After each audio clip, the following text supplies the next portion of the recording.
Саламатсыздар ма балалар? Быйылғы жылы біздің заңғар қазақтың жазушысы Мұхтар Омарханұлы Әуезов атамызға 125 жыл толып отыр. Осыған байланысты бүгінгі біздің ашық сабағымызда Мұхтар Омарханұлы Әуезовтың дәуірдің дара тұлғасы деген тақырыпта Мұхтар Омарханұлы Әуезов атамыздың өмірбаянымен, шығармашылығымен танысамыз. Және өздеріңе берілетін тапсырма арқылы сендер сол білімді қаншалықты қандай дәрежеге келгендеріңді бір-бірлеріңе көрсете білесіздер. Сондықтан бүгінгі ашық сабағымызға қош келдіңдер. Жалпы ең бірінші сабақты бастамас бұрын осы Мұхтар Омарханұлы Әуезов атамыздың шығармашылығы жайлы видео сюжет көріп алайық, тамашалайық. Ары қарай сабағымызды жалғастырамыз.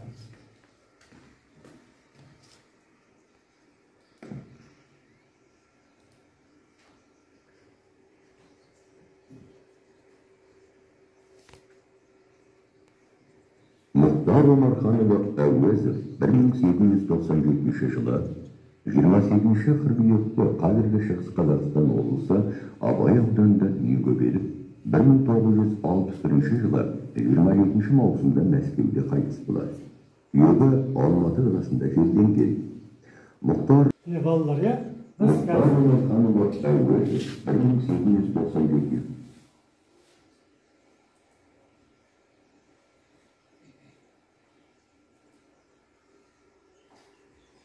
Біз қазір Мұхтар Омарханұлы Әуезов аталарының шығармашылығымен қай жерде дүниеге келді, қай жерде өмір сүрді, қандай шығармашылықпен айналысты, қандай шығармалар жазды, сол шығармалармен таныстық. Біз 5-ші сыныпта Мұхтар Әуезов аталарының қай шығармасымен танысып едік? Көксерек әңгімесімен танысқанбыз. Көксеректегі басты кейіпкер кім еді? Құрмаш. Және қасқыр сол өзінің асырап баққан көксерегі келіп Құрмашты не істейді, ең соңында талап тастап өлтіреді. Бұл да аянышты әңгіме аяқталады. Омарханұлы Әуезов аталарының шығармашылығымен танысайық. Мұхтар Омарханұлы Әуезов аталарының 1897 жылы Шығыс Қазақстан облысында дүниеге келді. Қазақтың ұлы жазушысы, ғұлама ғалым, қоғам қайраткері, филология ғылымдарының докторы, профессор, Қазақстан ғылым академиясының академигі және Қазақстан КСР-ның еңбек сіңірген ғылым қайраткері болып есептеледі. Енді суретке қарайтын болсақ, мына қараңыздар. Мұхтар аталарының отбасы болған, бала-шағасы бар.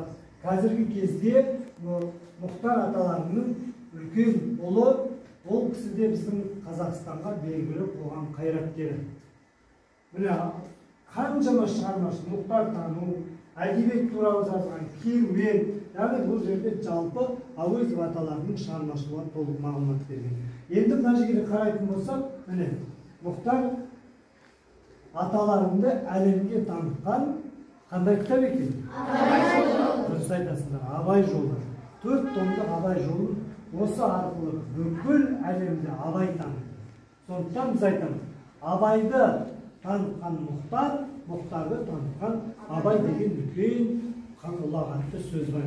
Міне осының ішінде жалпы Абай атамыздың, Абай Құнанбайұлының өмірбаяны, оның барлық кезеңдері нақты, әдемі, жан-жақты суреттелген. Одан кейін кітаптардың бірі Мұхтар Әуезовтың ағылшын тіліне аударған кітаптар, әлемнің көп тіліне аударылған. Көп тіліне аударылған. Орысша көптеген кітаптар бар мысалы. Міне қарап отырсаңыздар, міне Абай атамыз ең құнды суреттің бірі міне. Абай атамыз кімдермен бірге болды? Жаңағы Мұхтар атамыз кімдермен бірге болды? Ахмет Байтұрсынұлын тұрмын, Міржақып Дулатов. Көрдіңдер ме? Біздің қазақтың мен деген ірі тұлғаларымен бірге қызметте болады. Міне осының бәрі біздің Мұхтар атамыздың ұлылығының бір ерекшелігі. Мұхтар атамыз біз кім дейміз? Мұхтар атамызды қараңдар. Ұлағатты ұстаз, драматург дейміз. Екінші Абай, ірі суреткер, академик, профессор, ойшыл, ғалым, зерттеуші, аудармашы, жазушы, тұңғыш режиссер және ең қызықтысы Мұхтар Омарханұлы Әуезов аталарын Қазақстанның тұңғыш футбол командасының ойыншысы болған. Ол кісі тек қана шығармашылықпен де айналысқан жоқ, жазушылықпен айналысқан жоқ, тағы да осындай керемет шығармашылық дәрежеге жеткен.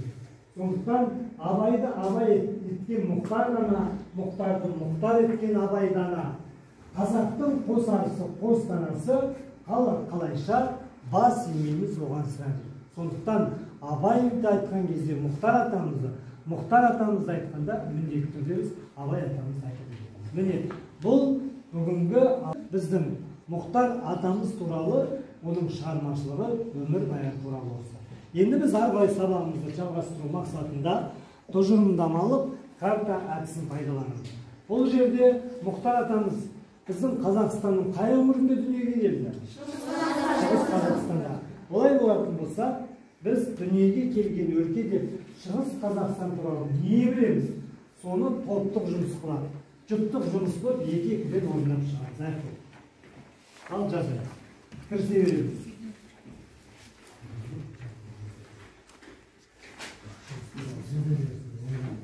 Жан-жақ ойларын шығыстан не қайды?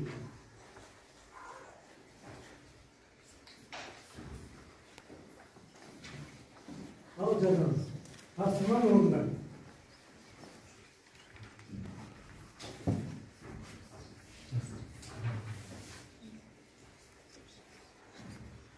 Шығыс Қазақстанның қай өңірінде дүниеге келді?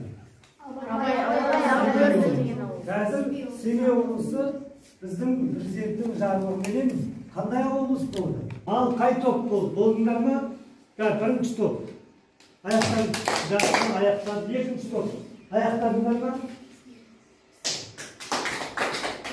Үшінші топ. Төртінші топ. Жақсы, барлық топ аяқтар. Олай болатынызда бірінші топтан назымменен бөлініп шыға қойып. Мына жерге және тез айтып берейік.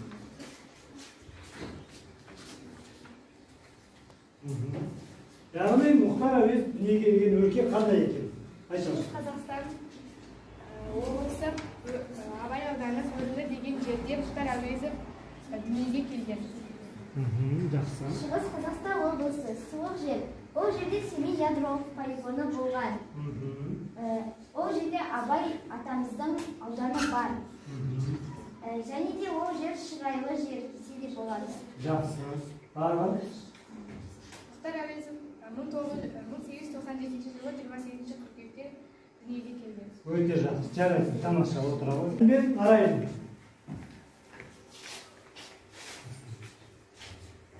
Жақсы. Ал айта қойым. Мұхтар әуезов дүниеге келген өлке. Қандай екен? Абай ауданы Бөрілі деген жерде дүниеге келген. Жақсы. Тағы? Қарап отырайық. Қандай маңызды мәліметтер болады, соған көңіл аударайық. Бұрында ол жерде Семей полигоны болған. Жақсы. Шығыс Қазақстан облысы суық. Өте суық дейді. Бірақ ол жақты Нұрсұлтан Назарбаев жапқан. Не болған? Жапқан. Жапқан. Полигонды деп танымша жүрсіз. Полигон. Жақсы, жарайсыңдар. Келесі. Қарақат Күмеша. Ерасыл Қарақат екеуі. Жақсы. Келе бол.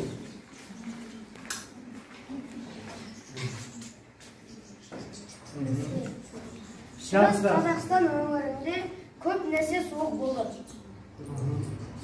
Сарыдамыз 1897-1960 жылдары Өмір сүрді, иә? өмір сүрді. Жақсы. Абай ауданында. Мұхтар атамыздың шыққан руы қожа. Мұхтар Омарханұлы әуезов, жазушы, драматург, суретші, ғұлама ғалым. Сонымен қатар ол Қазақстанның тұңғыш футбол ойынының ойыншысы болды. Ойыншысы болды. Өте жақсы, жарайсың, тамаша. Келесі. Олжан Аяжан. Ал кірсек. Шығыс Қазақстан өте болған. Шығыс Қазақстан облысы. Шығыс Қазақстан облысы Абай Бөрі деген ауылда. Жақсы. Тағы? Шығыс Қазақстан шырайлы жер. Шығыс Қазақстанда Семей полигоны болды. Шығыс Қазақстан емес, Семей өңірінде болды. Жақсы. Тағы қандай мәліметтер бар? Қазақтың ұлы жазушысы. Жақсы, тамаша, отырамыз. Міне көрдіңдер ме? Тұжырымдамалық картасы бойынша Әуезов дүниеге келген өлкеде біз Шығыс Қазақстан облысының тағы ерекшелік, Шығыс Қазақстан облысындағы туған ғұламалар туралы біраз мәліметтер алдық. Енді біз ары қарай сабағымызды жалғастыру мақсатында мен сендерге мынандай ой тастаймын. Біздің қазақтың көптеген ғұламалар бар, қандай ақындар, қандай жазушылар білеміз? Ахмет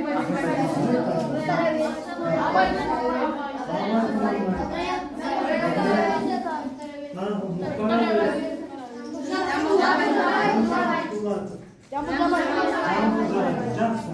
Міне, мен қазір сіздерге осы төрт қазақтың ғұлама, жазушы, ақындардың ішінен болсын, төрт үлкен есімді адамдар бар. Сол арқылы біз топпенен әр топқа бір адам, бір жазушы, ақынның есімі беріліп, сол арқылы мен егер деген ойды ала отырып, осы Мұхтар Әуезов туралы ой толғаймыз. Мысалға, мен егер Ахмет болсам, яғни Ахмет Байтұрсынұлы болсам деп, Мұхтар Әуезов атамыз туралы не айтар едім деп, не жазар едім? Бірінші топқа берейін. Мен егер Ахмет Байтұрсынұлы болсам. Егер мен Жамбыл болсам, осы Мұхтар Әуезов атамызды қалай жырлайтын едім? Екінші топқа береміз. Ары қарай, мен Мұқағали болсам, яғни Мұқағали Мақатаевтың өздерінің орнына қойып, Әуезов атамыз туралы не айтам? Мен Абай болсам, егер Абай Құнанбайұлы болсаңыздар, Мұхтар Әуезов атамызды қалай жырлайсыз? Ал тез топпен жұмыс жасаймыз. Топпен жұмыс жасаймыз. Жақсы.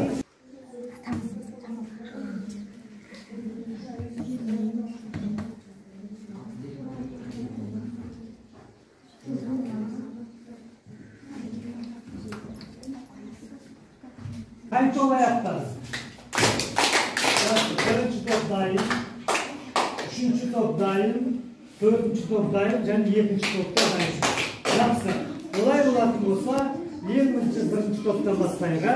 Бірінші топ қалай еді? Егер мен Ахмет болсам. Егер мен Ахмет болсам дейді. Жақсы, тамаша. Көрейік. Бірінші топ қандай ой жазды екен? Егер мен Ахмет болсам. Мұхтар Әуезов атамыз туралы өлең жазар едім. Және де Мұхтар Әуезов атамызға қаланың есімін беретін едім. Ол туралы түрлі жерлер ашып, кітапхана ашар едім. Дәуірдің дара тұлғасы сипаттап, биік шыңдарға жетер едім. Өз білгенімді үйретіп, ақылымды айтар едім. Өте жақсы, жарайсың, тамаша. Ахмет болсам, ең бірінші қаланың есімін беретін едім. Және Әуезов атындағы қалаға есім беретін едім. Және барлық шығармашылығын жан-жақты біз тарататын едік. Өте жақсы. Бұл топ, бірінші топта Ахмет болсам. Екінші топ. Екінші топ. Егер мен Жамбыл болсам. Жақсы. Егер мен Жамбыл болсам дейсіз. Яғни Жамбыл Жабай атамыз болса, қандай не істейді деген тыңдайық. Егер мен Жамбыл болсам, Мұхтар Омарханұлы Әуезовті бүкіл әлемге танытар едім. Мұхтар Омарханұлы Әуезов туралы поэма жазар едім. Мұхтар Омарханұлы Әуезовтің шығармаларын орыс тіліне аударар едім. Өте жақсы. Мұхтар Омарханұлы Әуезовтің атынан кітапхана ашар едім. Жақсы, кітапхана ашар едім. Негізі Мұхтар Әуезов атамыздың жаңа айттығы шығармаларының көбісі көп тілдегі, соның ішінде орыс тіліне де аударылған шығармалар өте көп. Жақсы, жарайсың. Айсұлтан. Келесі төртінші топтан Еркебұлан. Егер мен Абай болсам. Егер мен Абай болсам, Мұхтар Әуезовті сипаттау мақсатында Мұхтар жолы кітабын жазар едім. Егер мен Абай болсам, Мұхтар Әуезовке әлемге танытқаны үшін рахмет айтар едім. Мен Абай болсам, Мұхтар Әуезовке арнап кітап арнар едім. Мен Абай болсам, Мұхтар Әуезов атына шет елден өте үлкен кітапхана ашар едім. Өте жақсы. Яғни шет елден үлкен кітапхана. Жақсы, жарайсыз. Келесі үшінші топқа Заңғар қызы. Жаңағы негізгі қойды. Егер мен Мұқағали болсам, Мұхтар Әуезов шығармаларының әлем әдебиетіндегі орны ерекше деген сипаттама берер едім. Өз еңбектерінде Әуезовқа ерекше орын берер едім. Мұхтар Әуезовке арнап өлең жазар едім. Және де Әуезов туралы көрікті жерлер және музей ашар едім. Жақсы. Көрдіңдер ме балалар? Егер Ахмет, Жамбыл, Абай, Мұқағали болсам деген тақырып бойынша әр топтық жұмыс жасаңыздар. Жұмыстарында қандай дәрежеге Мұхтар аталарыңыз көтересіңдер. Осы туралы жан-жақты әдемілеп айтып шықтыңдар. Дұрыс. Енді мен қазір сендерге тағы да бейнебаян қоямын. Сол бейнебаянды көре отырып, сол бейнебаянға байланысты мәтін жазамыз. Мәтінді жазбас бұрын тақырып қоямыз. Сондықтан бұл жерде бейнебаянның бұл жеке жұмыс. Әрқайсымыз жеке жұмыс жасаймыз. Оның алдында бірінші бейнебаянды назар аударайық. Көріп отырайық. Абайдай данышпанды танып білу үшін, оның туып өскен ортасын, ата тек, туысын танып білмей болмайды. Мұхтар Әуезов. Мен 1897 жылы қыркүйектің 15 жұлдызында туылыппын. Туған жерім Семей уезіне қараған Тобықты Шеңбек жолында 1902 жылы 5 жасқа шыққан кезім. Мұханның балалық шағында сонау алыстағы ауылдан оқуға келіп, білім алған жері осы Семей қаласы. Қолына қалам алып, жазушылық сапарына аттанатын алғашқы құтты қадамы осы Семейден басталған. Оның көптеген көркем әңгімелер. Бейнебаянды көрдік пе балалар? Көрсек, қазір бейнебаянға сүйене отырып, мен сендерге жеке шығармашылықтарымды таныту мақсатында мына бейнебаяннан көрген бейнебаяндағы Мұхтар Омарханұлы Әуезов атамыздың шығармашылығы, оның көрген қиыншылықтар туралы жаңа мәліметтері бар. Сол мәліметтерді пайдалана отырып, мәтінін жазамыз. Мәтінін құрастырамыз да, оған мәтінге тақырып қоямыз, және сол тақырып төңірегінде мәтіннің мазмұнын жазамыз. Түсіндіңдер ме?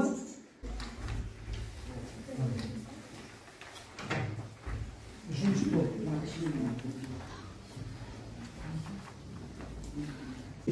Бірінші мәтіннің тақырыбын қоямыз да, кейін мәтіннің мазмұнын жазамыз. Екінші мәтінін жазамыз, оған тақырып қоямыз, кейін мазмұнын жазамыз. Жалпы кірісін.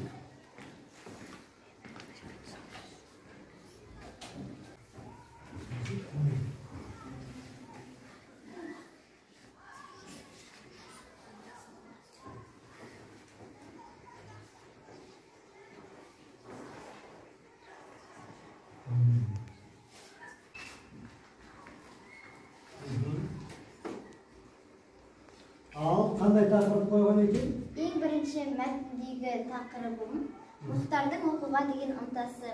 Мұхтардың оқуы өте жақсы. Қандай мазмұны? Мұхтардың оқытқан әкесі мен атасы. Ол бала кезінде оқуға деген ынтасы жоғары болды. Ол күні-түні оқудан бас алмайтын. Ол алғашқы оқыған мектебі Семей қаласы. Жақсы, екінші мәтін. Ал екінші мәтінде тақырыбы Мұхтардың өмірі. Мұхтардың көрген қиыншылығы мен қуаншылығы туралы айтылған. Өмір баяны туралы. Ол кісі 1897 жылы 1961 жылы қайтыс болған. Өте жақсы, тамаша, жарайсың. Келесі, Жанған үшінші топтан.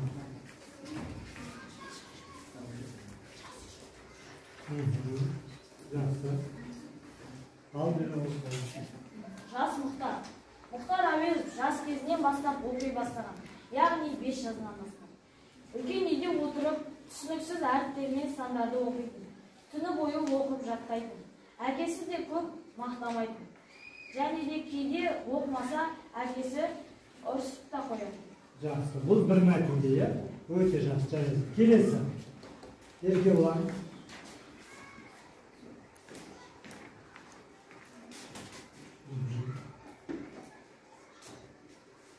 Бірінші мәтін. Тақырыбы тарихи тұлға. Мұхтар Әуезов жазушы 1908 жылы оқуын бітіріп, тағы да оқуын жалғастыру мақсатында Семей қаласына оқуға түсті. Екінші мәтін. Мұхтар тану. Екінші мәтінге Мұхтар тану деп ат қойыпты. Жақсы, өте жақсы. 1897 жылы Шығыс Қазақстанда Семей облысы Абай ауданында дүниеге келді. Атасының арқасында арабша әріп танып, хат тануды білді. Өте жақсы, жақсы мазмұн. Үшінші топтан бар ма? Кім шығады? Ал жақсы, үшінші топтан шығады.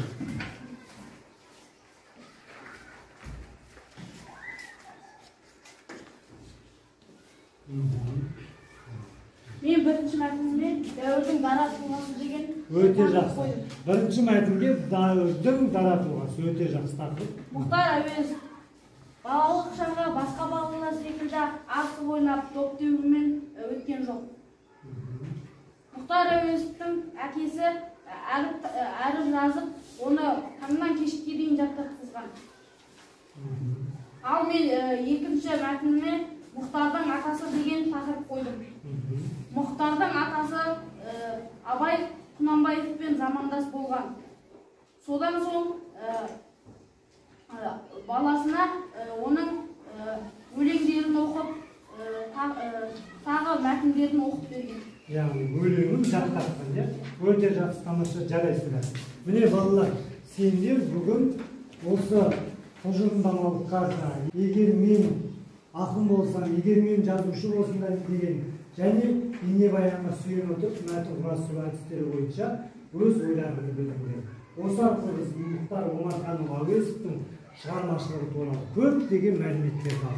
Енді мен бүгін сендерге соңғы кластер әдісін қолдана отырып, бүгінгі сабағымды қорытындыламақпын.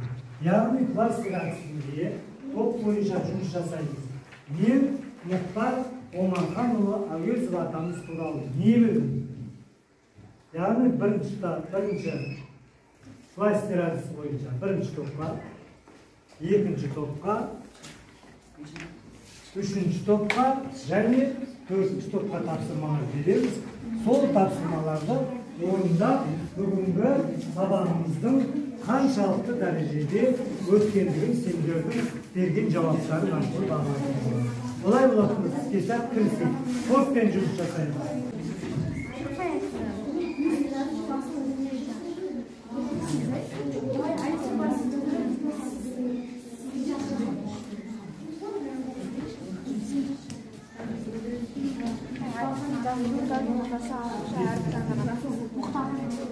Ал балалар, олай болатын болса, кластер әдісіне берілген әдіс бітті.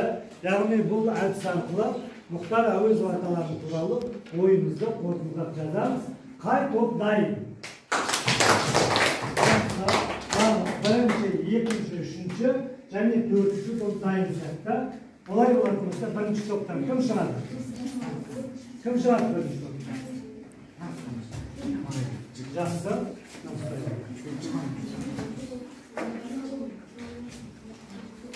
Мұхтар Әуезов 1897 мен 1961 жылдар аралығында өмір сүрген қоғам қайраткері, қазақтың ұлы жазушысы, ғұлама. Өте жақсы. Шығыс Қазақстан облысы Абай ауданындағы Күділік деген жерде туған. Өте жақсы. Шығармалары көктерек, уақыт және әдебиет тарихы, абайтану. Ол ескіше хат таныған араб, парсы, түркі тілдерін білген. Өте жақсы, тамаша. Яғни біз бүгін Мұхтар Әуезов атамыз туралы біраз нәрсені білдік. Келесі екінші топ. Ал жақсы мұхтар.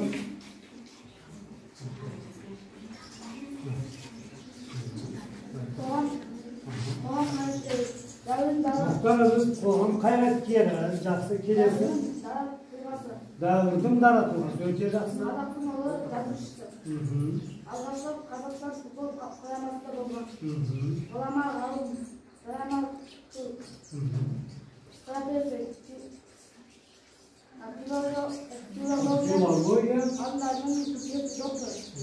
филология ғылымдарының докторы. Өте жақсы, тамаша, жарайды. Келесі, үшінші топ.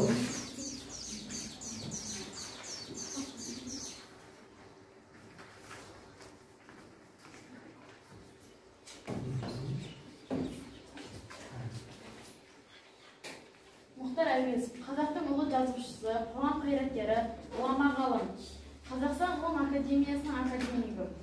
Алғашқы 1908 жылы Семей облысында дүниеге Семей Хазірет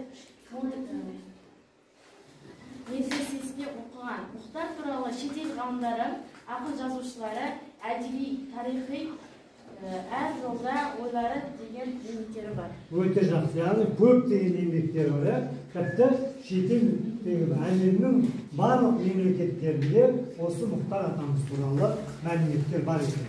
Келесі, төртінші топ.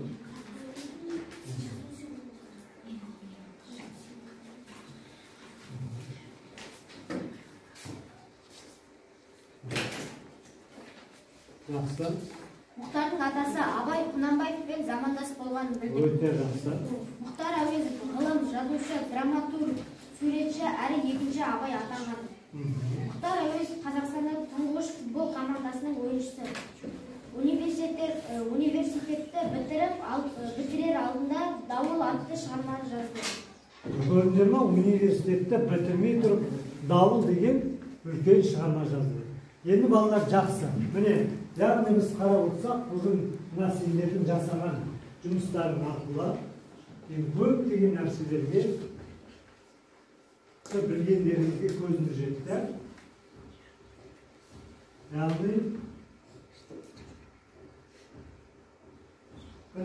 Яғни Мұхтар Омарханұлы Әуезов ағалар аталарының өздері ойларын айттыңдар. Бейнебаян көріп, сол бейнебаяннан ой түйіп, мәтін құрастырып, мәтінге тақырып қойып, оның мазмұнын жаза білдіңдер. Және тұжырымдамалық картасы әдісі бойынша Мұхтар Омарханұлы Әуезов аталардың қай жерде дүниеге келгендігін, және сол өңірдің қандай ерекшелігі бар екендігін жан-жақты талдадыңдар. Ең соңында классик әдісі бойынша біз бүгінгі Мұхтар Омарханұлы Әуезов аталарының қаншалықты дәрежеде білгендерін, өмірбаянын, шығармашылығын, қандай шығармалар бар, осы туралы білгендеріңді жан-жақты баяндадыңдар. Сондықтан бүгінгі қатысқан сабақтарға өте жақсы деген баға беріп, балдық жүйемен есептеу бірінші мен бүгін әдейі топқа ат бөліп қойған жоқпын. Бірінші, екінші, үшінші, төртінші деп топ деп тек қана санмен бөліндік та сол арқылы отырдық. Бірінші топта Самирхан, Гүлнұр, Назым өте жақсы, яғни жоғарғы 10 балл деген бағаны береміз. Наз, сен де өте жақсы айттың 10 деген балл. Аяжан менен Темірланға 8 балл береміз. Ол да жақсы, бірақ кішкене болса да ары қарай ұмытылу керек. Екінші топтарға мен қуанған Нұртас өте жақсы 10 деген балл береміз. Себебі сабақта тек қана белсенді ғана қатысып қойған жоқ, тақта қашып Аяжан екеуі, Ерсұлтан бар, Назым бар, төртеуі 10 деген бағаны қоямыз. Себебі Мұхтар аталарын туралы шығармашылығын. Ұлжан да ойындағысын айтты, жоғарғы 9 деген балл береміз. Ары қарай үшінші топтағы Ерасыл, Қарақат, Заңғар, Аида сендерге өте жақсы жоғарғы 10 деген балл. Себебі жан-жақты аталарының өмірбаянын талдап бере алдыңдар. Одан кейін 4-ші топтағы Еркебұлан, Али, Арайлым, Жанел, Досым, міне мына кез келген тапсырмада ұжымдық танытып, топтық жұмыста да, жұптық жұмыста да, жеке жұмыста да белсенділік таныта білгендері үшін 10 деген жоғарғы балды беремін. Сондықтан қазір сендердің бүгінгі біздің сабағымыз аяқталды. Сендер бүгіннен бастап дәуіріміздің дара тұлғасы, заңғар жазушымыз Мұхтар Омарханұлы Әуезов аталарының шығармашылығын таныстыңдар, жан-жақты білдіңдер. Әлі дегі жоғарғы сыныптарда Мұхтар атамыздың көптеген шығармаларымен танысып жатамыз. Байланыс арқылы бағалағашқа жазып кетейік. Бүгінгі сабақтан қандай әсер алдыңдар?